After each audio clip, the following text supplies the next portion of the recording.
Les gens pensent que je danse, mais je vole de l'argent à la banque. Je jette les billets de banque dans la poubelle derrière moi. Personne sur les caméras de surveillance ne remarque mes gestes discrets. Ensuite, le gardien de propreté ramasse le sac poubelle et le charge dans le camion à ordures. Nous sommes 3 femmes employées à la Banque fédérale de réserve, l'endroit où tous les vieux billets du pays sont envoyés pour être détruits. Tous les jours, je regarde l'argent être introduit dans les machines et réduit en lambeaux. Cela me donne l'idée de voler de l'argent. D'abord, je fais semblant de nettoyer le camion blindé, puis je me place dans une zone aveugle des caméras. Quand le superviseur ne regarde pas, je remplace rapidement le cadenas du véhicule.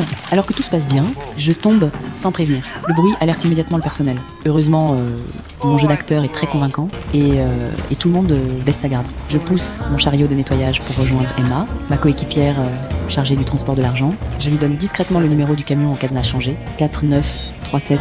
Emma place la caisse devant la poubelle, bloquant parfaitement le champ de la caméra de surveillance. En attendant l'ascenseur, elle fait semblant d'écouter de la musique et de danser légèrement pour distraire volontairement le superviseur. Elle ouvre rapidement le cadenas avec la clé et abaisse la cloison du camion. Les vieux billets tombent alors directement dans la poubelle. Pendant qu'elle jette joyeusement l'argent, ces mouvements répétés attirent l'attention du superviseur. Emma arrête net ce qu'elle fait et fait semblant de simplement danser. Peu après, Emma arrive dans la zone de destruction des billets et fait un signe des yeux à notre coéquipière. Si elle détruit tous ces billets et remet le cadenas d'origine, notre vol restera invisible. Notre coéquipière noire fait alors semblant d'aller aux toilettes. Elle attend que je lui apporte le vrai cadenas de la banque. Je me rends rapidement aux toilettes et lui jette le cadenas, mais la clé du faux cadenas tombe dans les égouts. Nous sommes dans une impasse. Que faire maintenant? C'est alors que je me souviens qu'Alma a une clé de rechange. Je lui demande immédiatement de trouver un moyen de monter la clé, mais le système de surveillance de la banque est extrêmement strict. Il limite les zones et les horaires de chaque employé.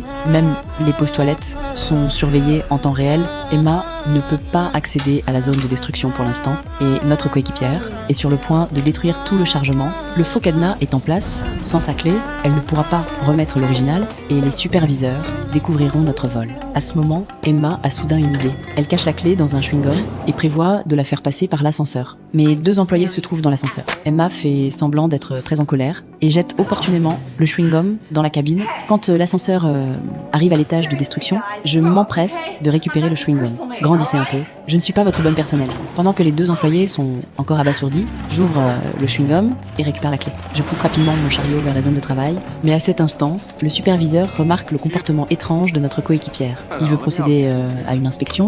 Notre plan est sur le point d'être découvert. J'arrive juste à temps. J'appelle volontairement le superviseur pour qu'il ouvre une porte et je profite de l'occasion pour lui passer la clé discrètement. Nous parvenons tout juste à remettre le cadenas d'origine, mais le plan n'est pas terminé. Je dois me rendre près de l'ascenseur, faire semblant de ramasser des déchets pour récupérer les 200 000 $ qu'Emma a jetés. Mais comment sortir l'argent en toute sécurité? Pendant la pause de l'après-midi, je regarde mes coéquipières pour nous comprendre. Nous allons toutes les 3 faire semblant d'aller aux toilettes, cacher tout l'argent sur nous et échapper au contrôle de sécurité. Au moment où nous allons sortir du bâtiment sans encombre, le superviseur remarque quelque chose d'anormal sur les caméras. Il se précipite dans le hall pour m'arrêter. Notre plan est-il découvert?